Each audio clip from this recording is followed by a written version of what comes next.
क्यों एक साधु सन्यासी जो समाज सुधार और राष्ट्रीय आंदोलन का अगुवा था, क्यों उसे एक मुसलमान युवक ने गोली से मार डाला और क्यों महात्मा गांधी ने उस हत्यारे को भाई कहकर संबोधित किया। आज हम जानेंगे स्वामी श्रद्धानंद जी की गाथा, एक ऐसा सत्य जिसे अक्सर इतिहास में दबा दिया।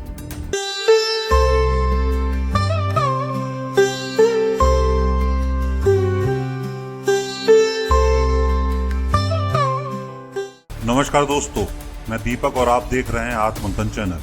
जब धर्म संकट में हो, जब राष्ट्र की आत्मा पर प्रहार हो, तब कुछ महापुरुष उठ खड़े हो गए। वे अपने प्राणों की आहुति दे देते हैं और सत्य और धर्म का मार्ग नहीं छोड़ते। ऐसे ही एक सन्यासी, एक शिक्षावादी, एक क्रांतिकारी समाज सुधारक थे स्वामी श्रद्धानंद। गीता में कहा गया है, धर्म की रक्षा करने वाला अंततः धर्म द्वारा ही सुरक्षित होता है। स्वामी श्रद्धानंद का जन्म 22 फरवरी 1856 को पंजाब के जालंधर जिले के तलवा नदी गांव में हुआ था। उनका असली नाम था मुंशी राम बिज। पिता नानक चंद अंग्रेज के अधीन सेवा में थे। शुरुआत में वे कानून की पढ़ाई करके वकालत करने लगे।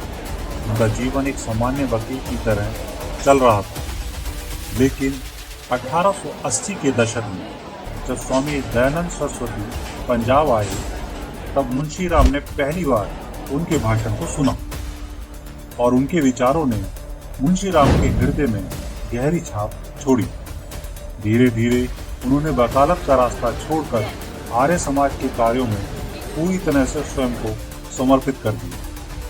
यही उनके जीवन का सबसे बड़ा मोड़ था, जिसने उन्हें आगे चलकर सन्यासी और समाज सुधारक बना दिया। जब सन 1917 में वे 61 वर्ष की आयु में सन्यास को उन्होंने ग्रहण किया, तब उन्होंने अपना नाम बदलकर स्वामी श्रद्धानंद रख लिया। ज्ञान से बढ़कर इस संसार में कोई पवित्र वस्तु नहीं है।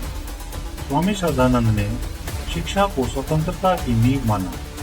उन्होंने हरिद्वार में गुरुकुल कांगड़ी विश्वविद्यालय की स्थापना की। ये गुरुकुल वैदिक शिक्षा और आधुनिक ज्ञान का संगम था। उन्होंने छुआछूत का विरोध किया, स्त्रियों की शिक्षा पर बल दिया और समाज से नशे को हटाने का अभियान चलाया। उनका मानना था कि राष्ट्र तभी महान बनेगा जब समाज जागेगा।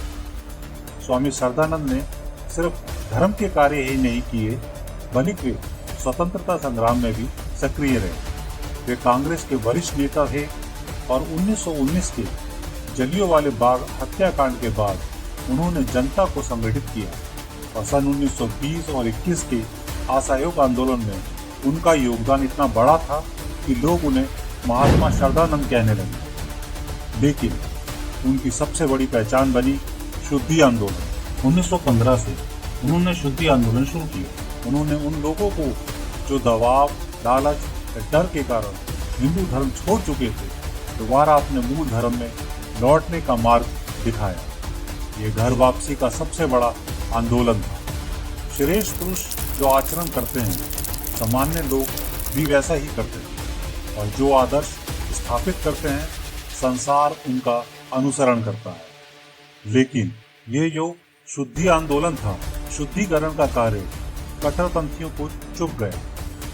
मुस्लिम उलेमा और मौलवियों ने इस आंदोलन का कड़ा विरोध किया। उनका कहना था कि इस्लाम के खिलाफ ये साजिश है, और इसी माहौल में अब्दुल रशीद, महज 22 से 23 साल का एक युवक, कट्टर विचारधारा से प्रभावित हुआ और 23 जनवरी 1926 को दिल्ली में बीमार अवस्था में अपने घर में आराम कर रहे स्वामी श्रद्धानंद से वह मिलने पहुंचा।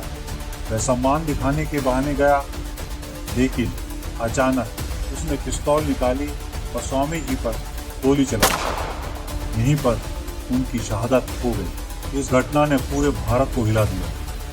लेकिन महात्मा गांधी की प्रतिक्रिया ने और भी विवाद खड़ा कर दिया। उन्होंने यंग इंडिया 30 दिसंबर 1926 में लिखा कि अब्दुल रशीद मेरे लिए भाई है।